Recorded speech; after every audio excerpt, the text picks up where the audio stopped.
across the nation to defund the police. To end policing as we know it. Off the charts violence in New York City. 11 people shot in just 8 hours on Sunday. This is about the police officers who every single day put on that uniform and they run towards danger when we run away from it.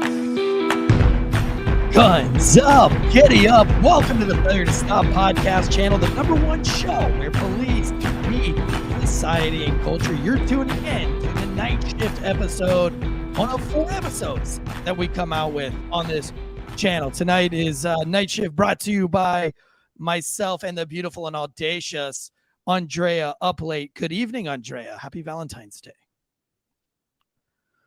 Tonight's show is brought to you by Happy Valentine's Day. Oh, there's that 10-second delay that we've missed for so long. It wouldn't be a proper Valentine's Day without that huge 10-second delay. Hopefully that clears up here pretty soon. Tonight's show is brought to you by ghostbed.com. If you're not laying your lady down on a ghost bed tonight, well, I feel sorry for you. I got 99 problems, but that's not one. And Andrea, right? You can back me up on this. Every girl wants to be laid down on a ghost bed tonight. I would agree. So I would agree with that. Yes, 100%. Yep. Yeah. Finally, we agree on something.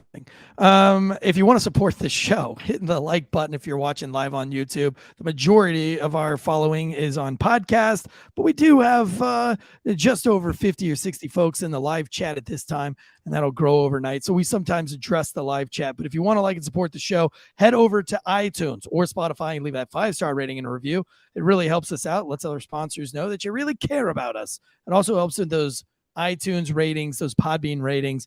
So the old 5-star review and rating is huge for us. Other than that, we have our meetup on April 12th in Clayton, North Carolina, just outside of Raleigh, North Carolina. If you were interested in coming, there's a lot of people coming in. There is a hotel walking distance from the studio and from the distillery in which we will be hosting the meetup at both those locations. If that's something that interests you and you want to come to that, just go ahead and DM us at Failure to Stop on Instagram, and we'll get you taken care of, let you know where everybody's staying. And it's going to be a great first responder night. First responders from all over the place will be there. A couple of special guests, some live music, and the whole shebang. That's going to be Wednesday, April 12th. Other than that, is there any true crime news before we dive into tonight's topic, which is Stockholm Syndrome, the true story, the whole story of the Stockholm Syndrome case? It's going to be broken down by our true crime expert, Andrea. But other than that, is there any true crime news updates? Anybody else in the true crime community getting sentenced or anything of any trials going down? Good. Excuse me. Yeah. So we'll start off with again, we're going to talk about Murdaugh probably at least through next week, because they hope to maybe wrap up next week. We'll see. We will definitely talk about it next Tuesday. See on there. But today wrapped up week 4, if I'm not mistaken, of or midweek of week 4 of testimony there. We do know that Maggie and Paul, Alex's wife and son, who were found dead, he is charged with their death. They were found by the kennels at the hunting property. So today we hear from Roger Dale Davis, who worked for the Murdaughs for a few years, caring for the pets and the hunting dogs. He talks about how he was meticulous with his job. He was very, he did things tediously and efficiently. And he talked about today how he took care of the animals and hooked out their pens in a very particular way.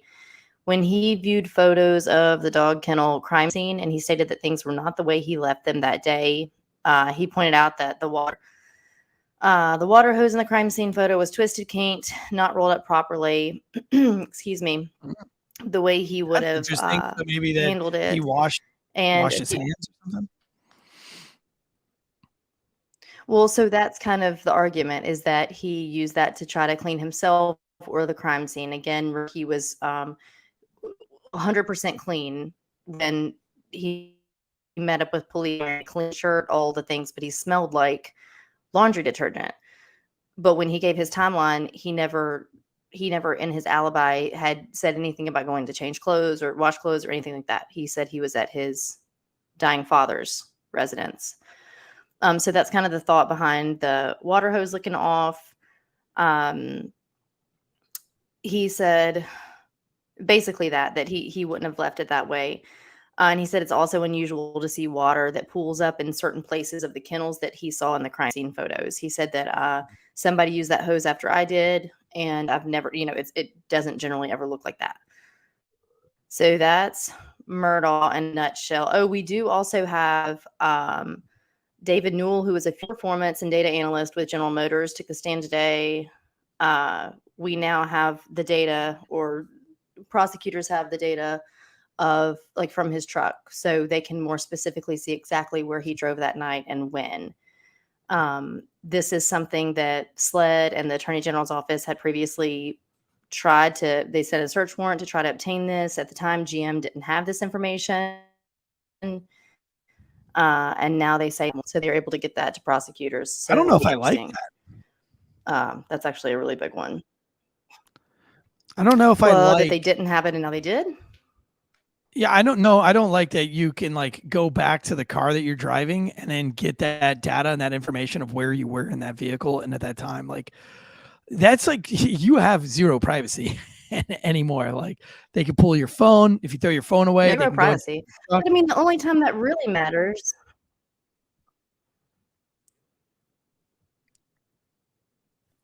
Go ahead. No, I was waiting on your 10-second delay.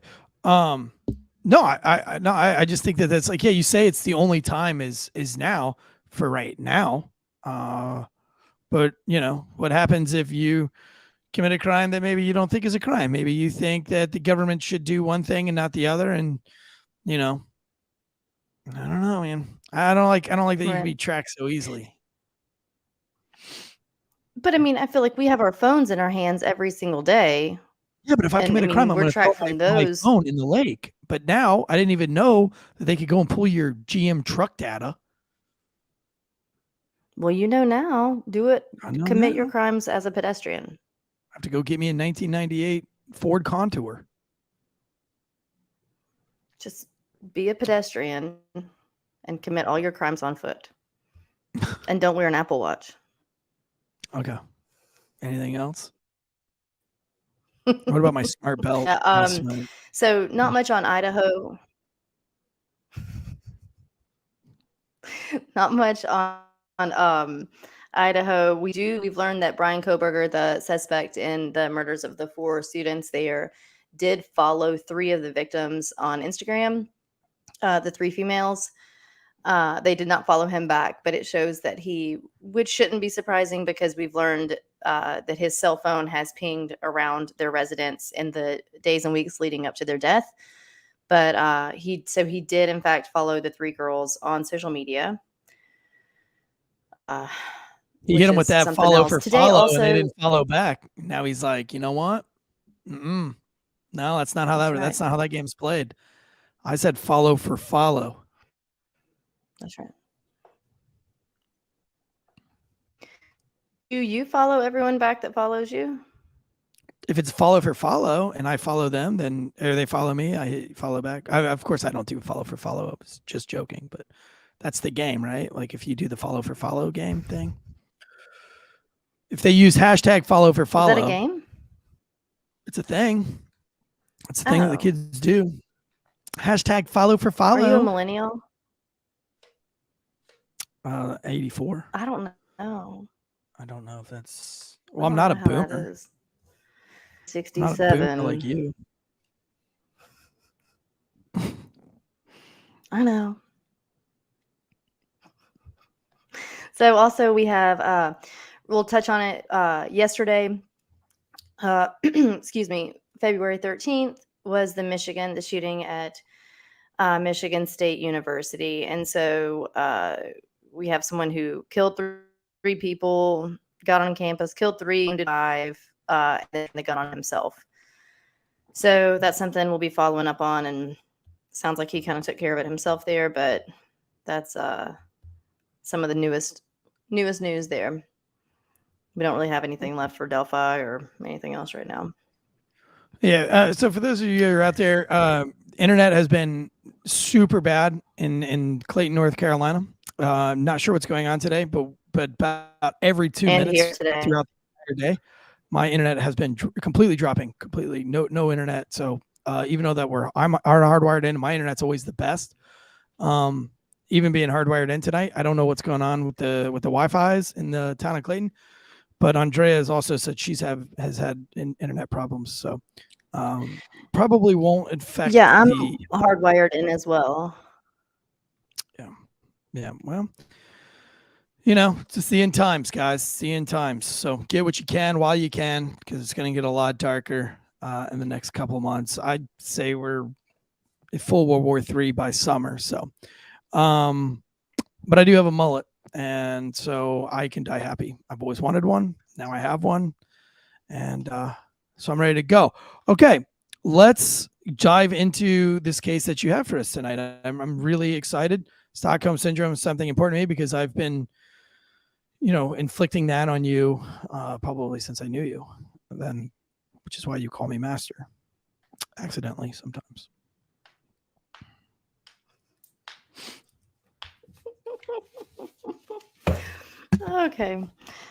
Okay, it's true.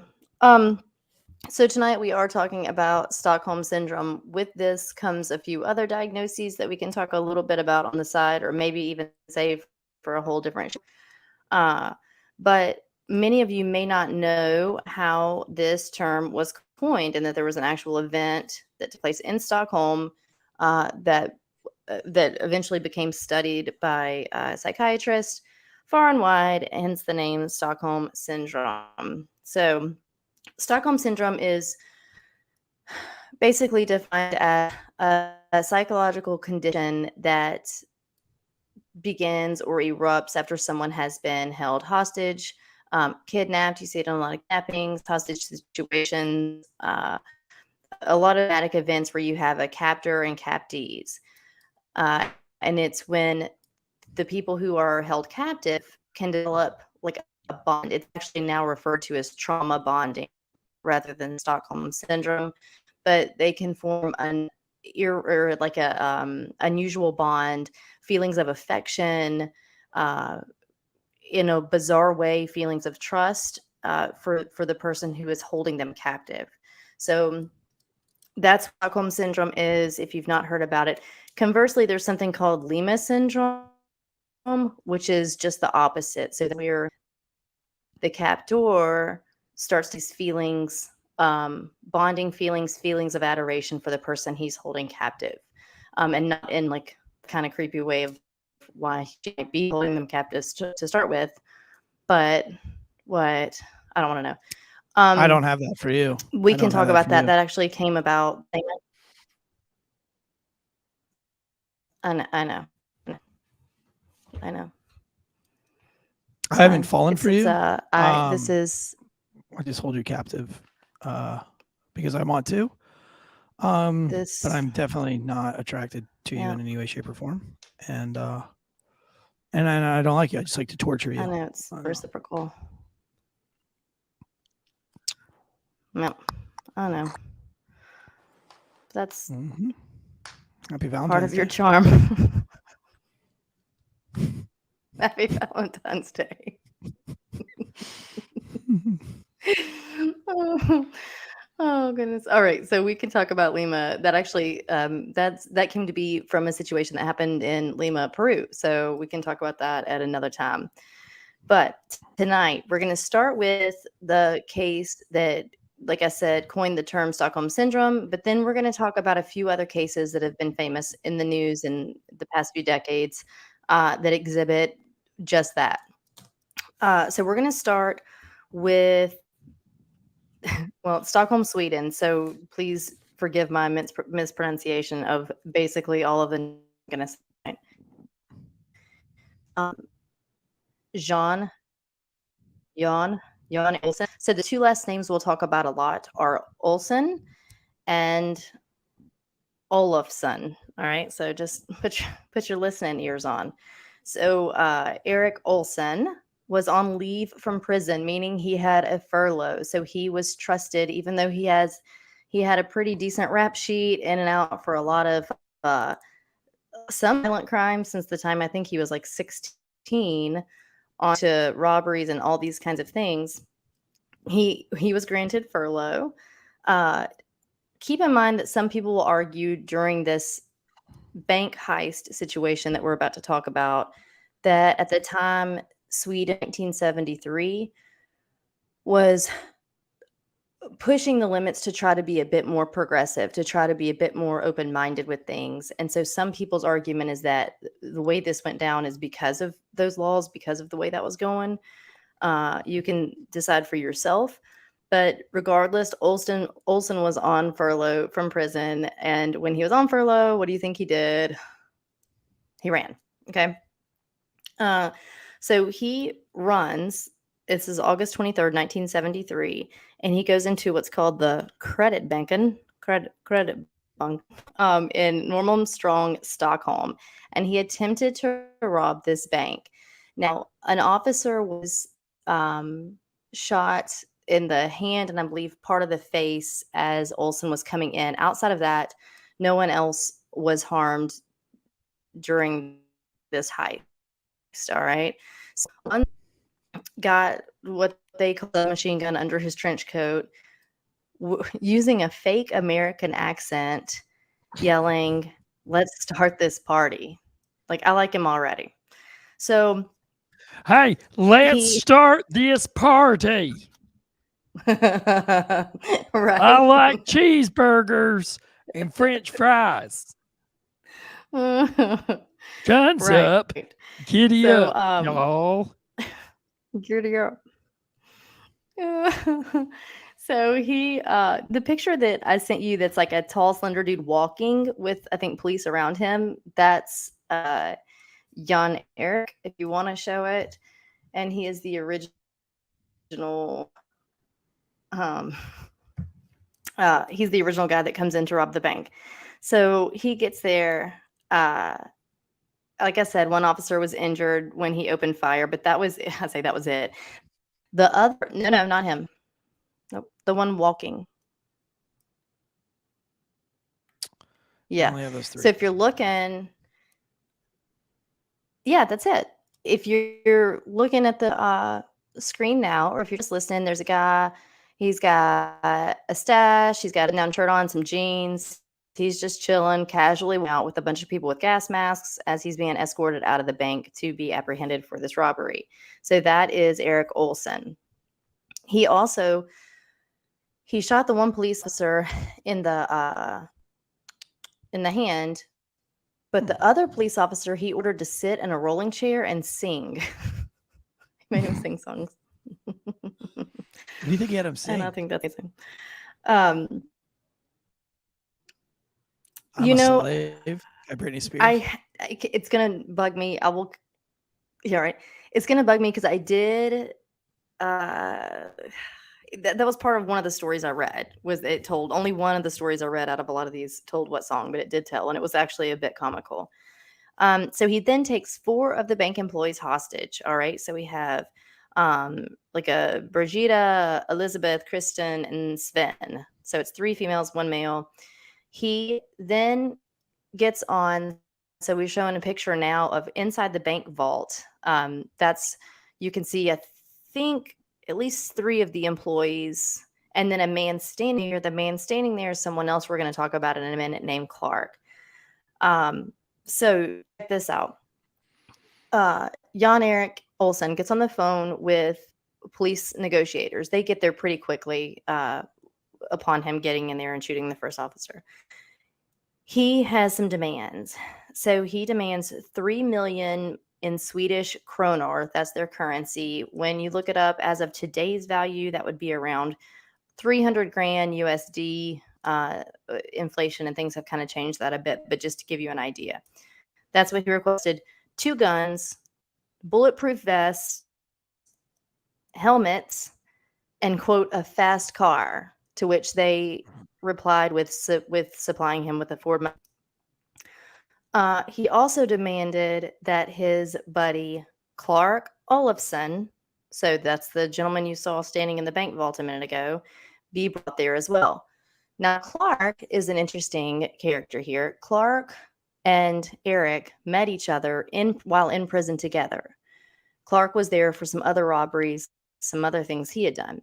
So when Erik was on had his furlough time, before he left and before he ran and decided to rob this bank, he actually tried to help Clark get out of jail. Clark had some dynamite that he was responsible for igniting and blowing up, and Eric was going to be there to get him out and escort him away and be the getaway driver.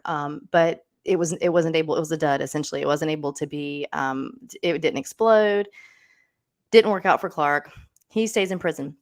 So now that Eric's at the bank and he's got these demands of the money, gun, helmet, fast car, he wants Clark to be brought out of prison to be in this Clark's bank like, with yo, him. don't wrap me up in this So basically, yeah. Well, so Clark's like, let's go. Like, let's start the party, right? So they allow Clark to come. They go get Clark out of prison, put him in this bank with this other dude, supply him with everything he asks for. Their only authorities' only constraint to this would be that he would not be allowed to leave with the hostages if they supply him with the car.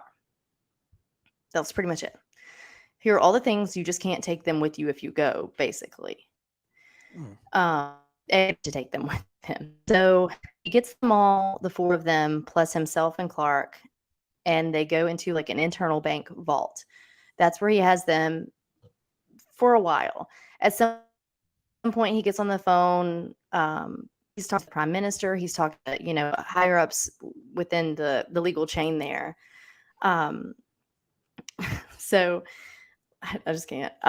So one of the hostages, Kristen and Mark, said that she felt safe with Olsen and Olafsson, but she feared that the police might escalate the situation using violent methods. So when we talked about Stockholm Syndrome, what that means, number one, they did feel the comfort with these guys, and really it didn't take too long for this to be the case with them.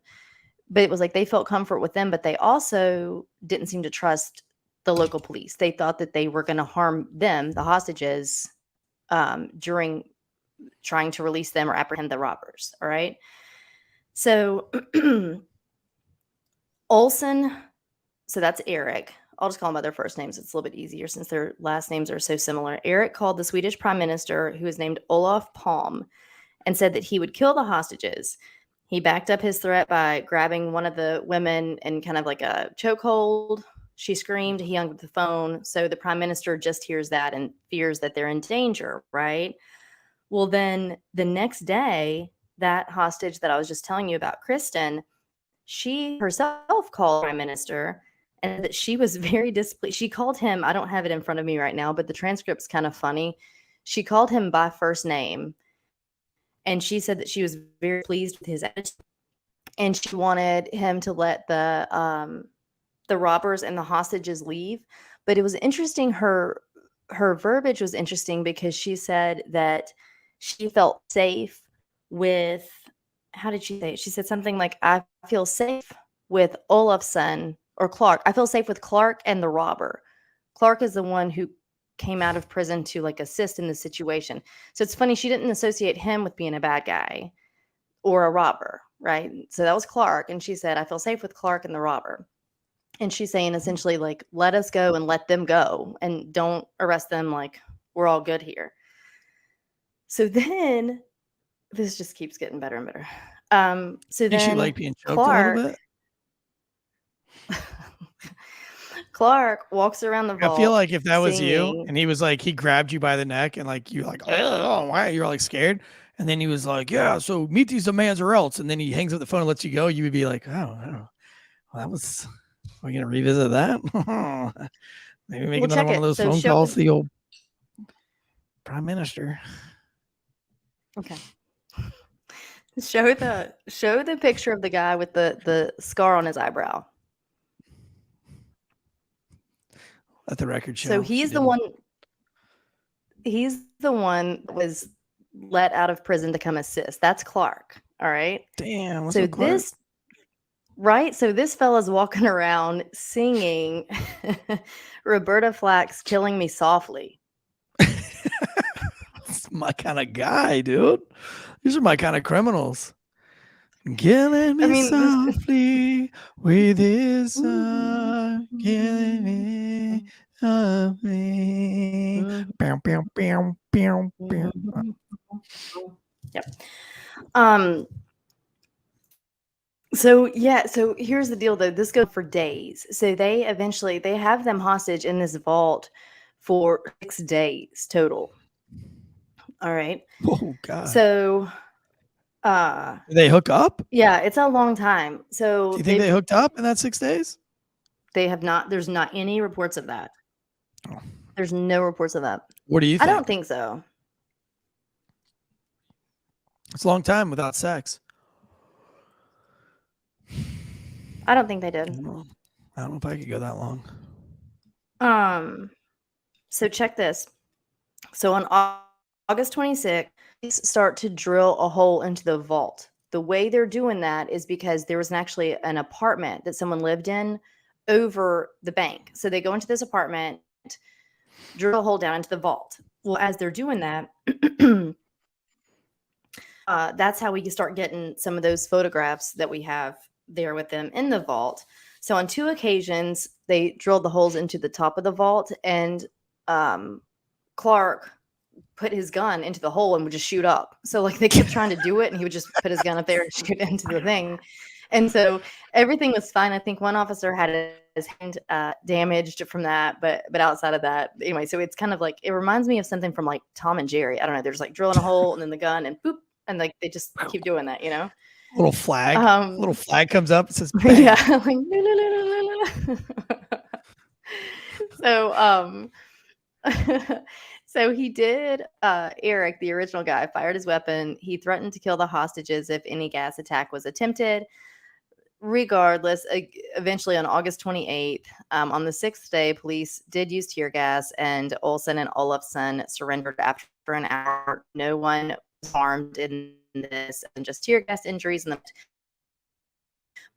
But the hostages would say things like, like, let them come out with us, let them come out safe. And that's a picture you see. That's why everyone's wearing a gas mask that had come in to get them.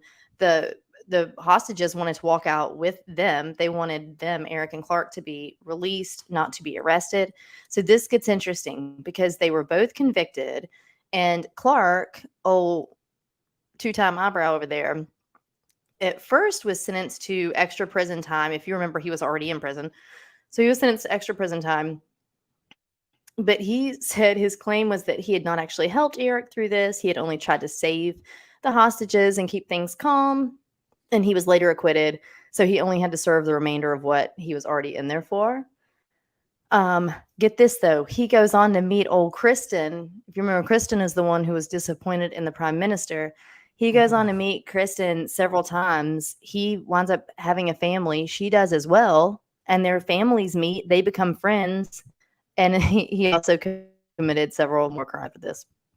So then Eric, the original robber, was sentenced to 10 years in prison. But he received many, many letters from women who found him attractive. He later did get engaged to a woman. I guess he committed some more crimes as well. He was on the run for many years for some other financial crimes. And finally, he turned himself into police just back in 2006. He turned himself in because he was tired of being on the run. Yeah, listen. So he turns himself in 2006, tired of being on the run. And the second he does, they were like, "Oh yeah, we're not actually actively pursuing that anymore. You're good. You're fine." Oh. So I feel like whatever they have going on in what country is this? Sweden. I feel like that's what we're going through right now, where everybody loves the criminals and just wants to stick it to the man. So everybody's just like on the side of the criminal. Right?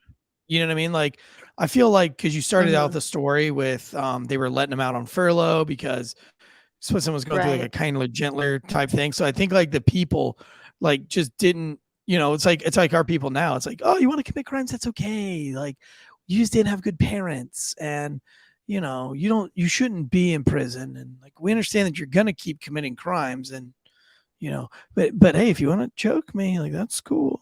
That was fun. Yeah. Please don't choke me again. That would really make the government upset if you choked me. So listen, you good? You all right? Mm-hmm. You passed it? Mhm. Okay. So there have been books written about this. There have been docuseries, and there was actually a Swedish Netflix movie called Clark back in I think 22 that was put out. I've not watched that one, but that again kind of re-up some interest in this case. But super interesting. So that's why it was originally coined. Excuse me, the normal Storg syndrome. That was the area of town where this bank was. It was later to be known as Stockholm Syndrome. There was a criminologist named Nils, I don't know, Bejerot, who studied this, and the authorities were blown away. It was the first time they had known of victims, the hostages, to feel this way toward their captors. I mean, they unanimously all were, even the guy, the hostage, that was a man. It wasn't just the women. They unanimously wanted good things to happen, and these guys not to go to prison for it. So it was I don't interesting think it's a to Stockholm syndrome. I think it's like an anti-fucking government syndrome.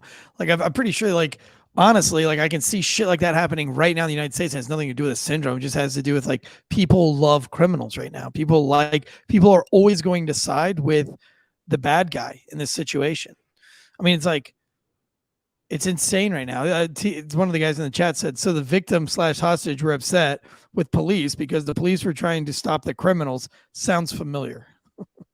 Does it sound well, familiar? I agree that would sound familiar in that context.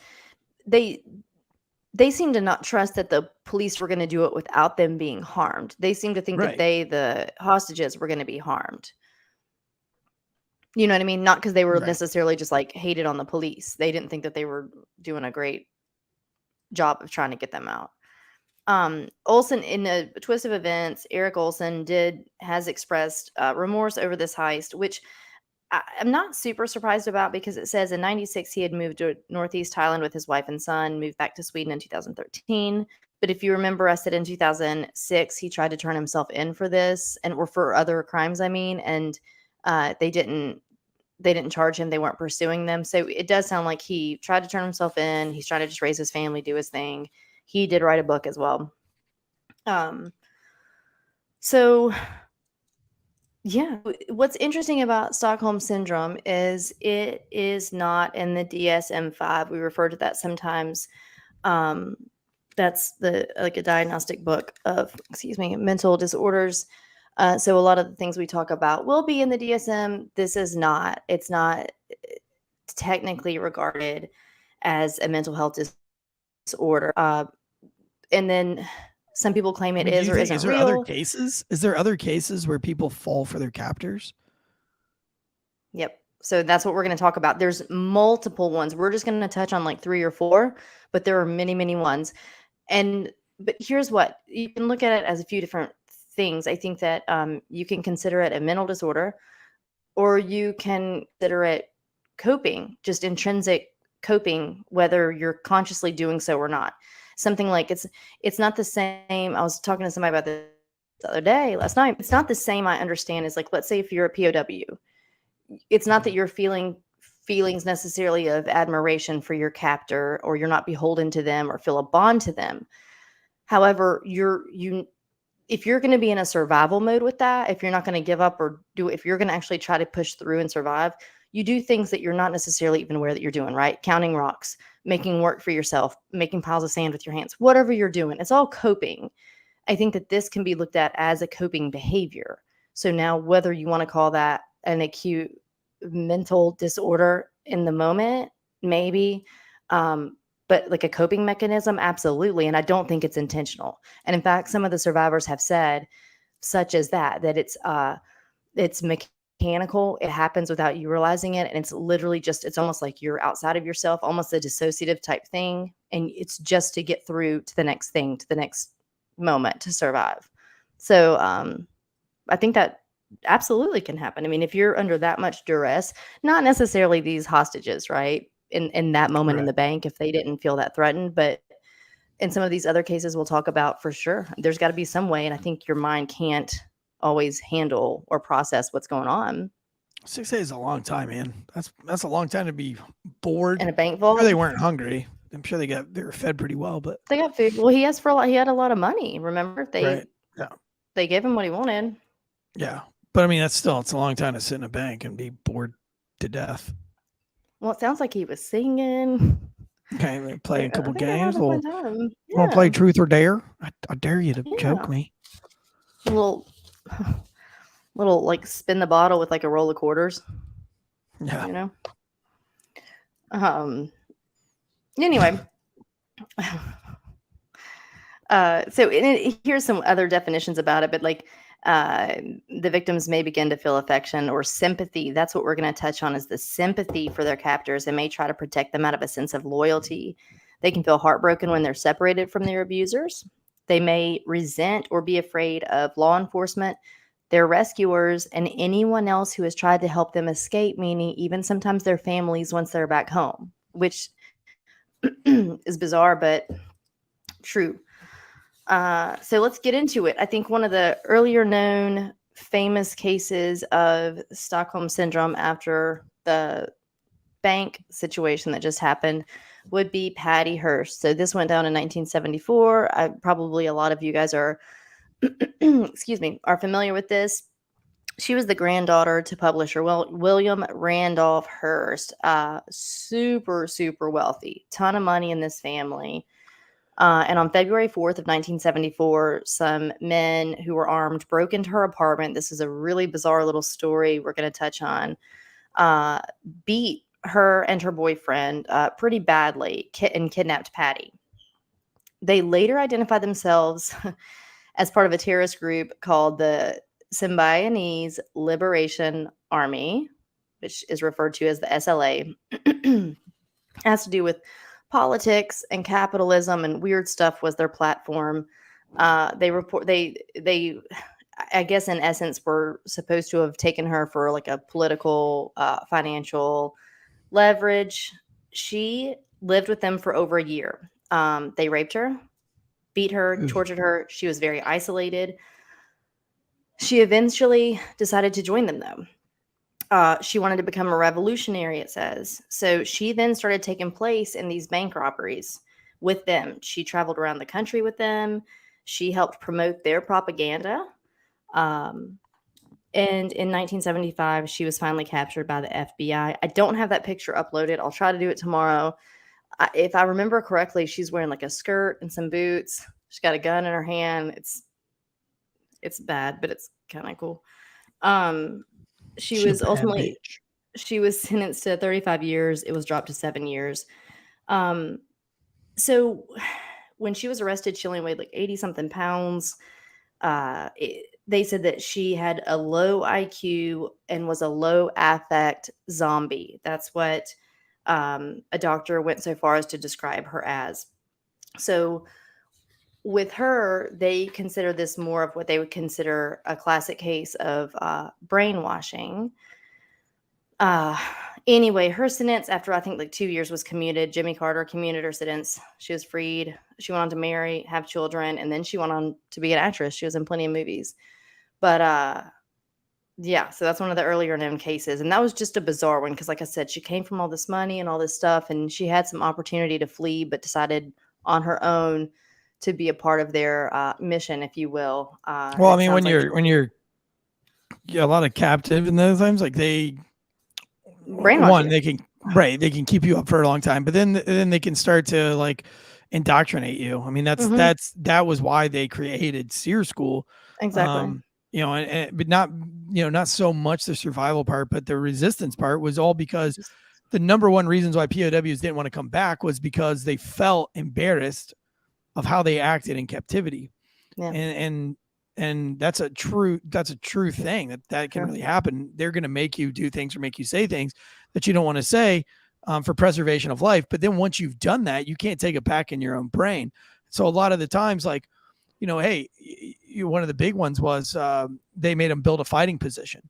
Well, these guys were like, well, we can't build a fighting position because you're going to hide behind it and kill Americans.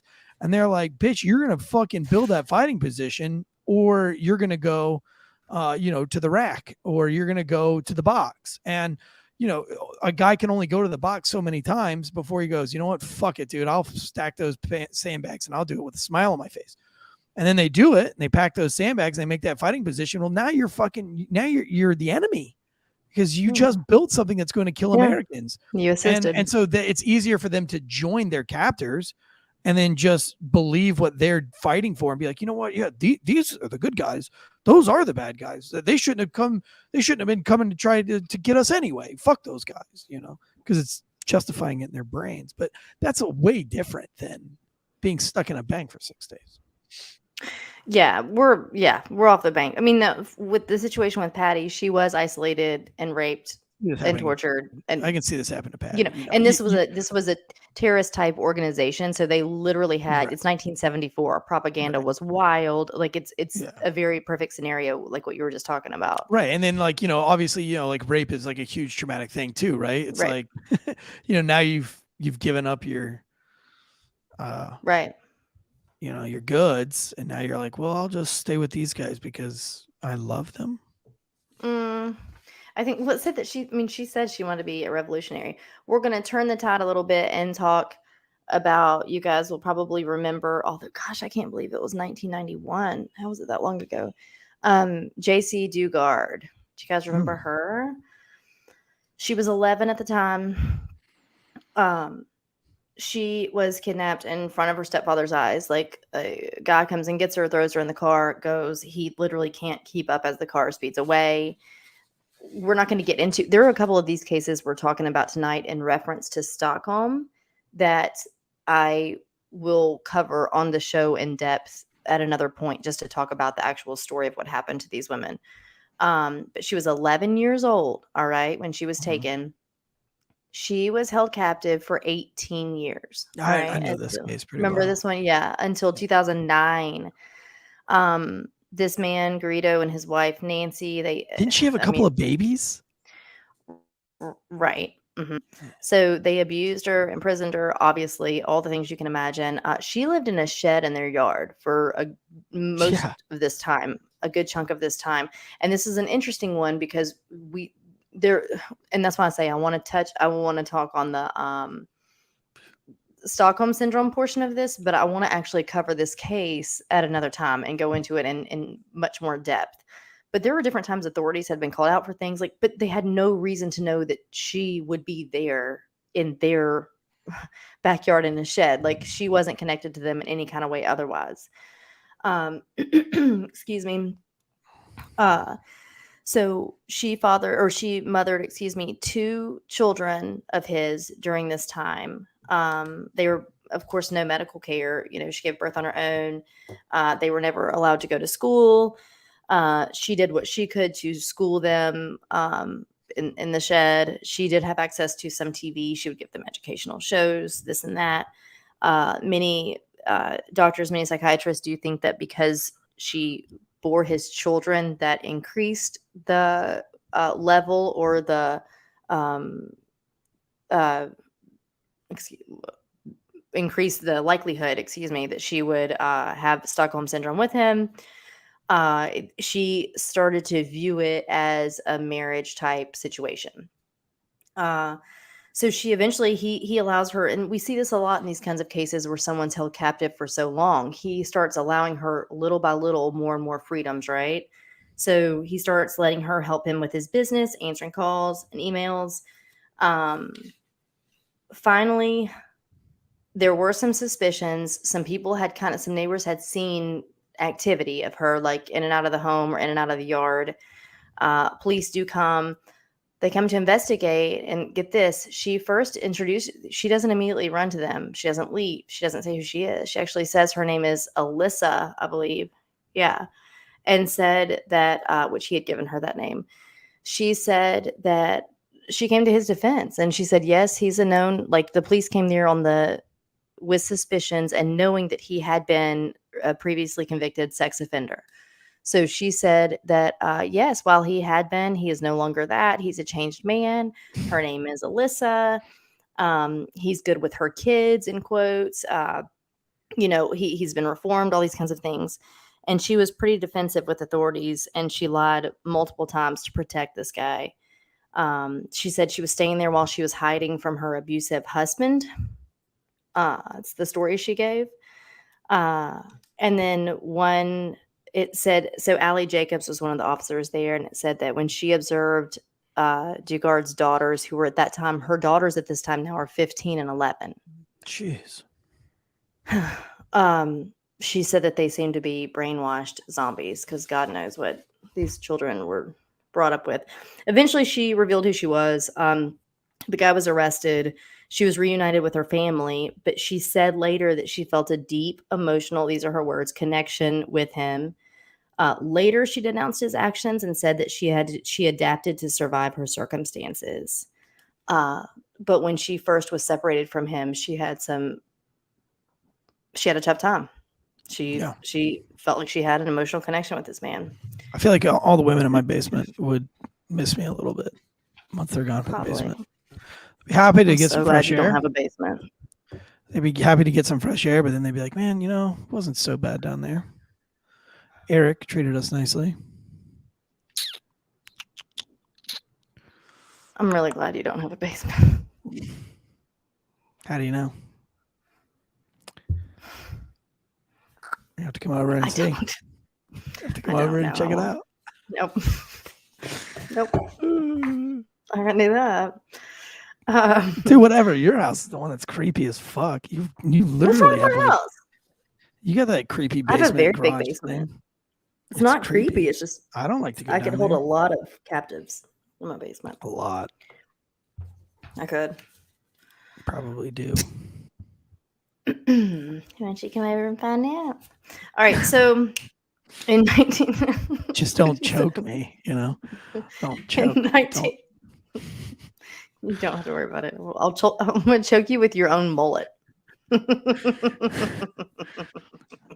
I gotta be careful, man. Like, this mullet's giving off mad vibes. I've been hit on so much lately. So many girls are like, I like your hair. Oh, I bet. Got it at the zoo yesterday. Girl was like, I like your hair. And I was like, you want to come see my basement?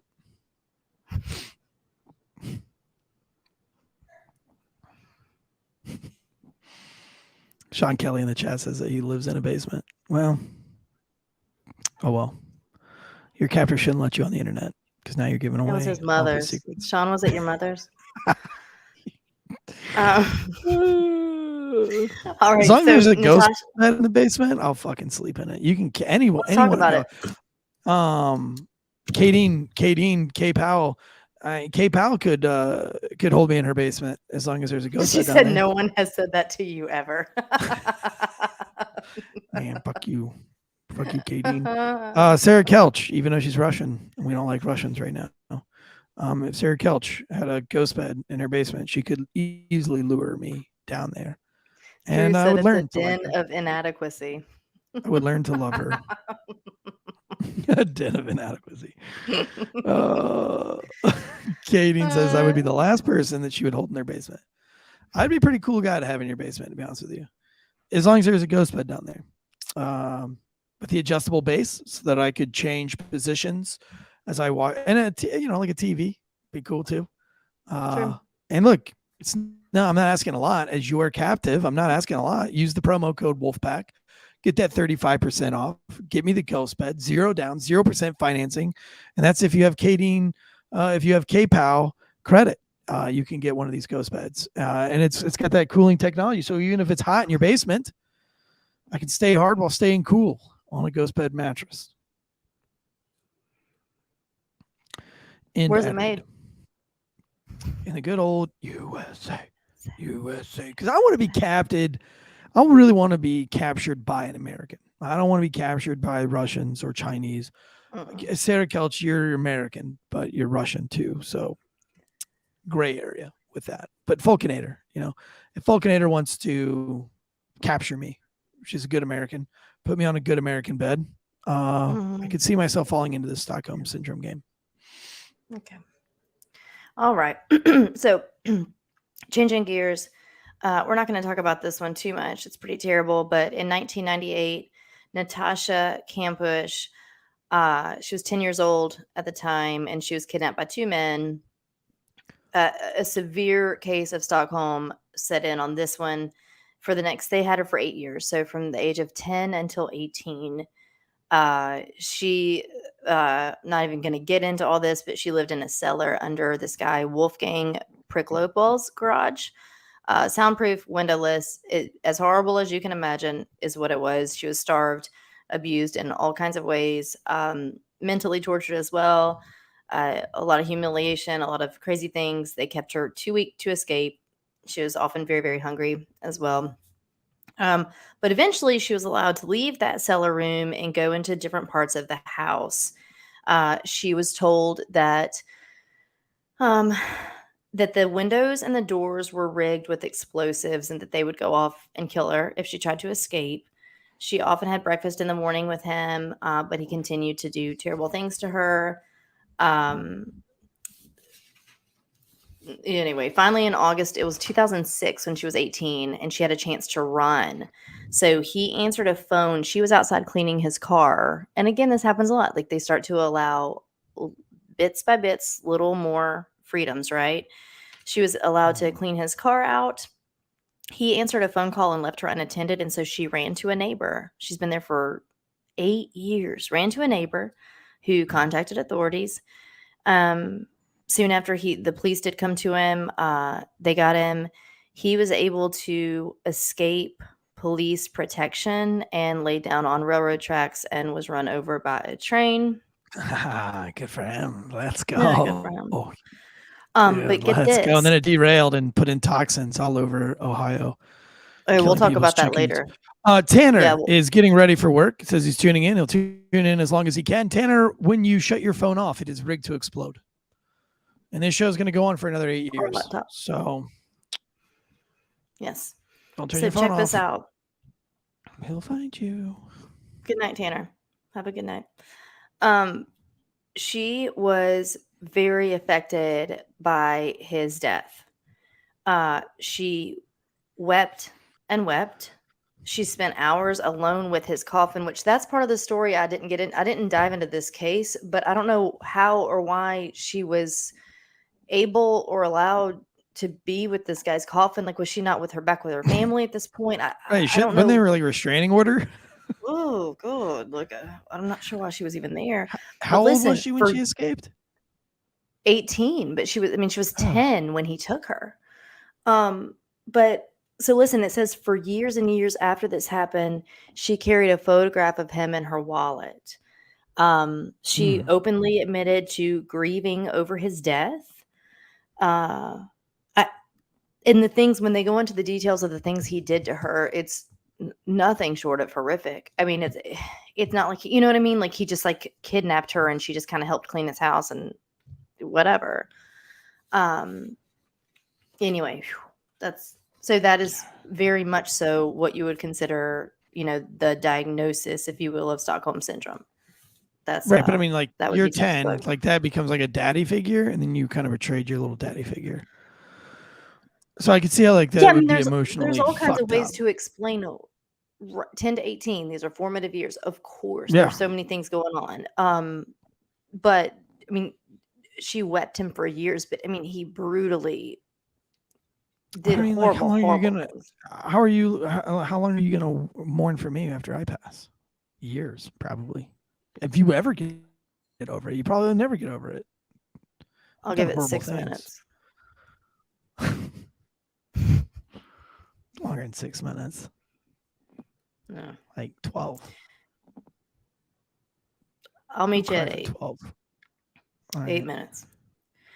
I feel like you miss me a lot, though. The smell of my basement. Could I do this show by myself? You'd miss me too much. You get Stockholm Syndrome. Could I do it by myself with a picture of you on a split screen? No, because you'll run away. Tell somebody. Don't let me clean out your car. One of the more recent and well-known kidnappings in current times would be Elizabeth Smart. You guys remember her? Yeah. it's interesting. So this happened in 2002. This is why I guess I always kind of get her a little bit mixed up with JC Dugard when I think about them, because they were around the same time. Elizabeth was 14 at the time. This guy, Brian David Mitchell in Utah, ugh. So they hiked to a campsite. This guy introduced her to his quote wife. Whatever. They take her. He performs some sort of like a marriage ceremony, then does all kinds of things to her. His wife is a part of all of this. Yeah, and like, how is all these wives getting involved in that? Because have you seen the pictures of these wife. wives usually? Oh, Right. they look crazy. But I mean, like, remember Dennis Perkins? Yeah, I mean, his wife was gone. Dude, I can't imagine like get my wife to do anything like that. It was hard enough to get her to do a threesome with me, with 4 other guys. With 4 other guys. Best threesome I've ever had. That's how it's supposed to work. Your math was better on the other show we did. When you did a whole thing, you figured out someone's age based on a year. This is terrible math. Best threesome I ever had was with my wife and 4 dudes. And 4 other guys, yeah, I know. But I mean, like, seriously, like, these motherfuckers, like the most manipulated like dudes on the planet. You're like, yo, hey babe, kind of attracted to you, but I'd really like to go get this 14-year-old girl, do like a little wedding ceremony. It'd be nicer than the one that we had. Listen, now the Dennis Perkins case, we're going to separate that for a minute. But these people, the people with the JC Dugard and Elizabeth Smart, I think it was the Elizabeth Smart one the dude looked straight up homeless, and so did his wife. Like, these people looked 100% unhinged. So this dude wasn't raking in a wife that was of sound mind and behavior. Like, Gotcha. He was going to get the woman who was, you know what I mean? Who was going to do these things with him. Like, she couldn't have been, level. Why can't I find me a crazy girl like that? I don't know. Mine just keeps making babies. Well, I don't want babies. I don't want to like have babies. I want to kidnap babies. Okay. My ride or die. My ride or die. I want my Ghislaine. Oof. Oh God, that's what all these women are. So listen, he turned her into a very submissive prisoner, a lot of psychological abuse, violence, threats against her family still as time went on. But eventually they started letting her go on outings with them. She was questioned by the police once. Someone, I think, thought that they looked a bit suspicious with her. She did not reveal her identity, though. Does this remind you of JC Dugard? She never once tried to escape during all of these outings. He moved him to California for a while, back to the East Coast, back to Utah. Finally, they were recognized in Utah. At this point, her face was all over news still, as a missing girl. She was rescued. She was returned to her family. So it took about 7 years, and they went on trial. She testified against them. But she did admit to having multiple opportunities to escape. She didn't take them at the time. He was sentenced to life in prison. The woman got like 15 years. But later, she said that she was terrified due to his threats. Again, it's the brainwashing. It's call it what you will, but he's in her head. She stated that the 2 threats against herself and her family were stronger than chains for her. She thought it was wrong and offensive for people to ask why she never ran when she had the chance. So that's a questionable one. I'm not saying that one is. I think we're all going through Stockholm Syndrome right now.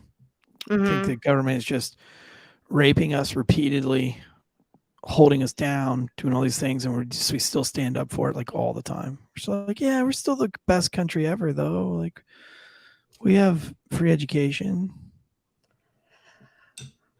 What? I'm basically a victim. I'm basically Elizabeth Smart. Really? That's not funny.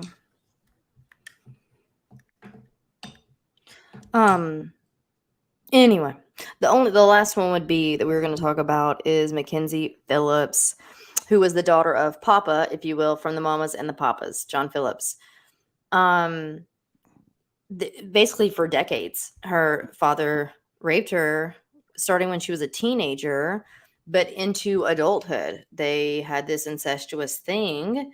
He started doing drugs with her. Wasn't there an actor? Wasn't there an actor that had a daughter like this? Like he adopted like a 10-year-old girl. Are you talking about Woody Allen? Yeah, Woody Allen. Didn't he do some shit like this? Oh, he married her. Yeah, and then he fucking married her. Oh yeah, you think they weren't dating before she? They got married like right when she turned 18. Farrow, and then he started the thing. Yeah, that's so weird. Yeah, tell me that shouldn't be fucking. I remember I made a post about that when the Epstein thing was first going down, and I put like, this doesn't shock me. Look at Woody Allen, and I mean, I got like, that was like one of my first like social media posts that I ever made. Oh, I think I remember that. Where they actually were like just like people just like swarmed my comment. It had like 150 comments. They were like, Woody Allen married his daughter at 18, and like all these people were taking like Woody Allen's side, and I was just like, my response was like, had adopted her. That there are people that actually think Woody Allen is a halfway decent. Are you fucking kidding me? Like I thought we all unanimously agreed that Woody Allen's a huge piece of shit. I mean, anybody that marries their adopted daughter at 18 is a huge fucking piece of shit. Like there's no love story where that's okay. You're like, oh, but it wasn't his biological daughter. Shut the fuck up, you sick. You were sworn as an adult to care for and nurture a child under your roof. Yeah, you don't nurture them right up the aisle to in a wedding dress. Right. Fuck out of here, Woody Allen. God bless. No, it's disgusting. Speaking of which, we're going to talk about lots of that stuff tomorrow because we got the Epstein list that's been dropped and who's on it. Tomorrow's show is going to be insanity with Dead Leg Media, by the way. But yeah, so this chick, she marries her dad? No, they didn't get married, but there was they stay together through like what happened is he was feeding her drugs for years and years. Famous band back in the day, right? The Mamas and the Papas. So he's doing drugs with his young daughter. Unfortunately, this is not the only time that ever happened. However, when she was like 17, which is interesting too, because it, usually with pedophilia, usually is a younger, it's generally prepubescent, but if not younger, this is more just incestuous. And so he developed a sexual relationship with her. This goes on forever. She gets married. It wasn't until she found out that she was pregnant and didn't know if the baby belonged to her husband or her father.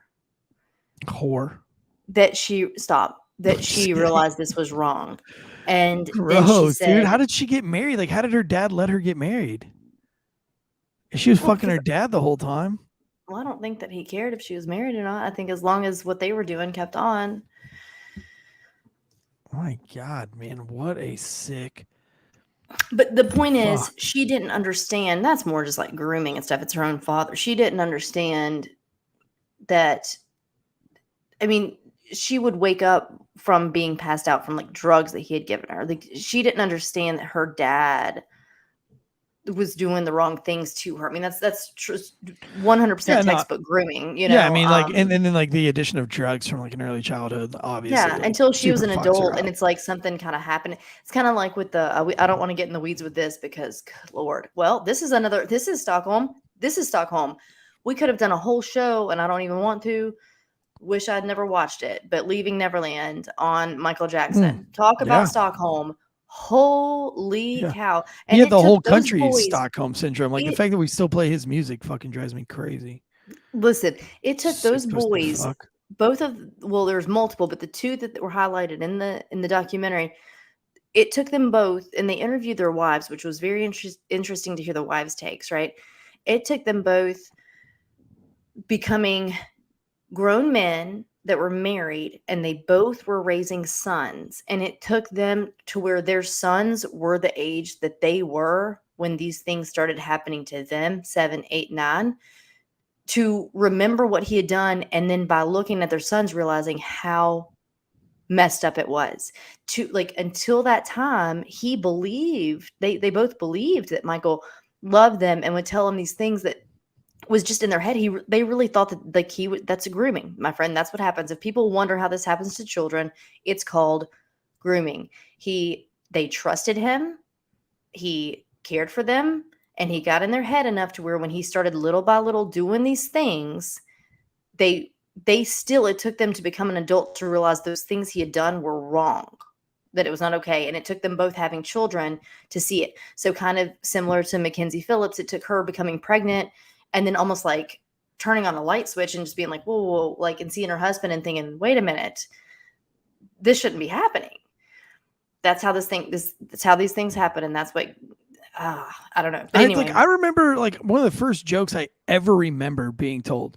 Now I'm 39 years old, or on my way to be 39, because somebody says in the chat that they're skeptical. But like, when I was, I must have been in like, it was before middle school. This is like one of the first jokes I ever remember having, and getting in trouble for saying this joke and didn't even know what it meant. But that's how young I must have been.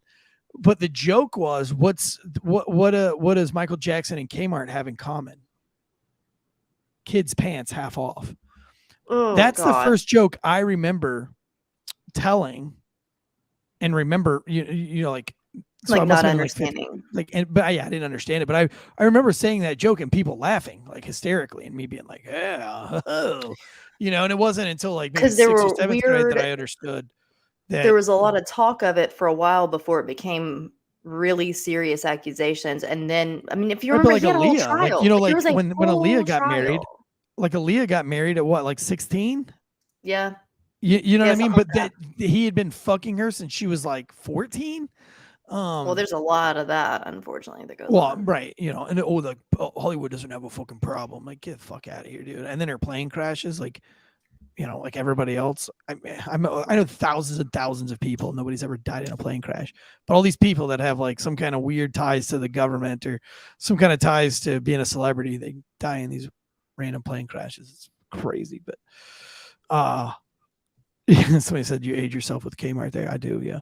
But those jokes are there for a reason. Like, they were telling jokes when I was in the 5th grade about Michael Jackson being a pedophile. So it's like people knew it. People knew it. Like, look at all the comic sketches. The Office, they make fun of him kind of being a pedo. You know, like South Park's done some episodes. Like they make these jokes because it's fucking true.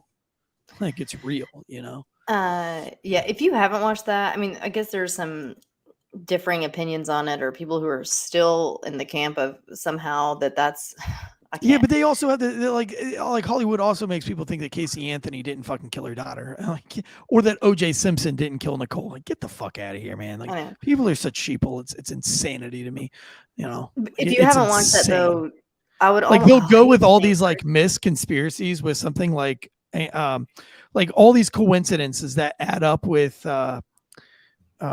Casey Anthony, or even like with OJ. It's just being like, oh, that's just a coincidence. Oh, that's just a coincidence. Oh, that's just a coincidence. They can't put the totality together. Like, those, you know, those are the same kind of people that'll tell you that you're crazy because you've questioned the vaccine. You know, like, they'll question with all the evidence in their face that OJ probably didn't kill Nicole, even though he's 100% dead, and then he admits to doing it. But they're the same ones that see the same evidence with vaccines or heart related issues and just be like, nope, right, those are just coincidences. Like, again, people are so stupid. People are. Did you like that Valentine today? Yeah. Oh, I need to share that one. You can share it. The Fauci, you stole my heart. Stopped. Oh, that is a great one. You stopped my heart. Oh, you stopped my heart. Oh my gosh. Yeah. Somebody sent that to me, and I was like, "Oh gosh, you had to have." You're that fine. I mean, I don't know if you got it or not, but like, you know, they say anybody that's over 55 is good, so you're fine. Like, you don't have to worry about it. I just like whistled right on in there. I was telling everybody yesterday that it was Ashley's 25th birthday. People were like, "Oh my God, you look great for 25." She does look very young. Well, I'm 36, so. No. All right. It was a good show. No, it was a good show. I had a lot of people in the chats tonight. Everybody's very active. Just over 75 people in the live chats on YouTube's. We have Reginald Rutherford, Fulcanator, TJR. We had Shandor, Jake Farm.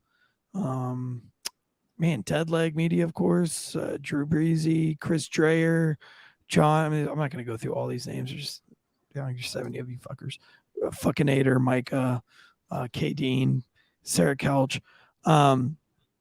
Sarah, who said she'd never heard that before about Woody Allen. Yeah, go look it up. Go look up the Woody Allen thing. It's so great. Like magically on their 18th birthday, they started loving each other and got married when she was 18. Yeah, if you, Sarah, definitely please read on that. And don't just look at Woody Allen. What's the other dude that made like Clockwork? Was it Clockwork Orange? I forgot that guy, but he got convicted. Roman Polanski. He got convicted. And on his, he was bonded out for, or not bonded out, but he was like his he was like able to like go and get his things in a fair before he had to report to prison for like 20-year sentence. And he freaking beat feet to France.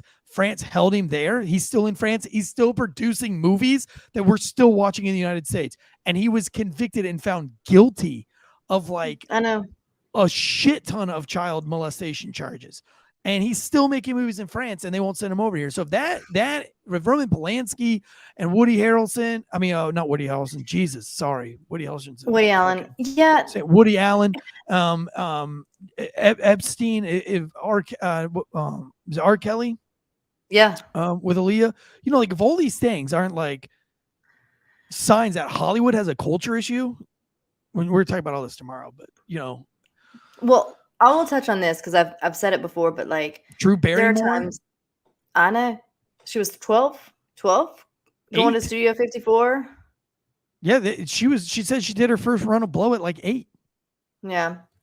So there are times when, or, you know, someone put in the chats recently, like we had shared something that had Corey Feldman in it, and and I get that he's quirky and eccentric and all that. I understand that would fuck you up, right? Like if you're getting molested, right? So the guy diddled. in the chats was like, yeah, I'll say like he's, you know, right off his rocker though, and I'm like, yeah, but I would be too, because if from the time of being a young child, I'm coming up in that industry with those people.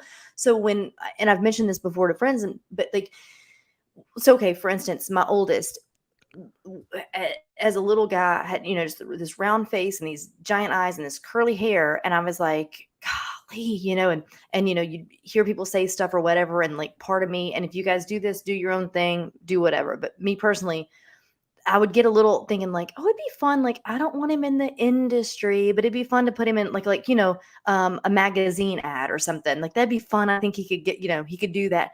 And the second I thought about it, I thought, because, okay, first of all, the likelihood, it's low. It doesn't really happen that people just become famous off of print ads, right? But let's say something happened and then somebody else is like, hey, what about for this role or for this commercial, for that? And it turns in, I want the farthest thing from any of that. You know what I mean? For the kids. And it's just like, but so anyway, the Corey Feldman talking about, I mean, like, could you imagine being a kid Corey's age? And he said, we said it the whole time. We've always told you, like, no one has ever listened to me. Right. And then on top of that, they're like, dude, we'll fucking crucify you if you say shit like that. We'll make you look like a crazy person. Well, and you're it's like, why I'm Corey not a Haim fucking is crazy dead. person. I mean, yeah, of course you're going to be fucking crazy. You know, that shit drives you nuts. Like, I believe Corey. I believe him, man. And like, here's the thing is like, you won't believe Corey. And that's what's killing me about Democrats right now, which is why I say it, because the Democrats will be the ones that stand up for Corey Feldman, or I mean, stand against Corey Feldman, where they're like, he's fucking crazy. He's fucking nuts. Like, why? It should be a bipartisan argument here. Like, I don't know why politics got brought into pedophile bullshit, but like, you won't believe Corey Feldman and call him crazy, but you'll believe some bitch that said 35 years ago, this dude tried to solicit sex from me. I didn't give it to him. And then he asked me again and I felt uncomfortable. And you were willing to remove him from office for her saying she can't remember where the party was. She can't remember the address. And she has zero fucking witnesses. And we believe her 100%. But you're not going to believe Corey Feldman. And that's why it's like, well, it's not political. Yes, it is. Yes, it is. It's complete political. And I said, even from the beginning, if this dude did that, which one, I don't think 30 years ago and no sex took place, you have any leg to stand on. Like, give me something more before we dethrone this guy's platform. But if there is a rape, if Donald Trump raped somebody, let's investigate it to the fullest. Like, let's get these people out. Let's hear their testimonies. Let's put it before a jury and let's figure this whole thing out. I'm all for it. I don't want rapers or pedophiles in my fucking office. But Parks and Rec, the TV show, which is so true. I had to stop watching Parks and Rec because when I was working through Parks and Rec to build my distillery, it was like scary how similar that show was to the people that I was dealing with. And in that show, they have all the characters that you see in local government. You have all the characters. Like you can literally go to that show and you can say, this girl is that role. I have that girl in our Parks and Rec office. That guy, he definitely has that role in this office. And they have the one dude that's the old creeper that's wanting to kiss or wants to make deals for a kiss, who's trying to grope her boobs and grab her ass. And he's just the old man. They all just kind of laugh it off. And she's like, I was just and they make it a big joke, but they put it in that show because it's fucking real. Every political office has that creepy guy that's going too far. Those are the fucks that need to get the fuck out. And, you know, and the funny thing is in Parks and Rec, he's the head guy. He's like the mayor of the town. So, you know, the sleaziest dirtbag, even in this comedy TV show, is nailed perfectly. Just what we have for today. Yeah. The guy, the creepiest old man, the oldest, creepiest guy in charge of America is also the biggest fucking creep bag. I do really like Parks and Rec though. I do too. I mean, I watch it now, like, but I mean, I watched it before, but once I started working, when I was trying to build my distillery and I was going down to the town office all the time, I was like, oh my God, like I deal with every one of these personalities, Ron Swanson, all of them, you know, and that's what makes the show funny. But like, they didn't put the old creepy pervert in there because there's no old creepy perverts in town council. What was Chris Pratt's band name? Mouse Rat? Yeah, that's pretty cool. Yeah, and then you had Jeremy Jam, who was also kind of a piece of shit. He was more of like a lobbyist than a creeper, but he was just always lobbying for shit and concerned about having bathrooms. No, the old man, the old man that always wants salad or has the same salad every night or some bullshit. But Jerry? No, the old guy. He's like the mayor. He's not like a main staple on the show. She's always has to go before him, and he's like, well, if you give me a, you know, I guess maybe I can get you in for a little kiss. And you know, when they were doing like they wanted to have a woman on the wall. And you know, she came in for it, and he was like, oh, I dropped my fork. What was the donkey's name? Little what's it? Little Emmanuel? Bye, little Sebastian. Sebastian. That's right. We're gonna miss you in the satisfaction. Something like that. I can't remember. Oh, now it makes me want to watch that again. Okay. Anyway. All right, we're just rambling on.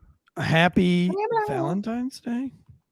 Happy Valentine's Day, darling. I'll see you in my basement. All right.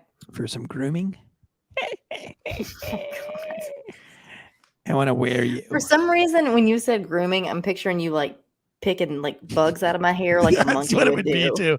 I'll be like, come on down here, girl. I'm gonna groom you. And then I've got like a brush and I'm just like brushing your hair. And you're like, oh my God. I'm gonna groom you real good, girl. I'm gonna get all this lice out. Get the lint out of your ears. Oh God. And then you're like, oh no. And then I get the lint out of your belly button. And then you're like really scared because I'm by your belly button. Then I'm like, okay, we're all done. Grooming's over. I got it all, cleaned it all up. And you're like, we're done here. So gross. Okay. Well, that's been fun. I'm glad that we just all right. All right. Well, happy Valentine's Day, everybody. And it's good to talk to y'all. And we will talk to you soon, right, Larry? Right, Larry. Don't shut your computer off because it'll explode. All right. Hey, y'all have a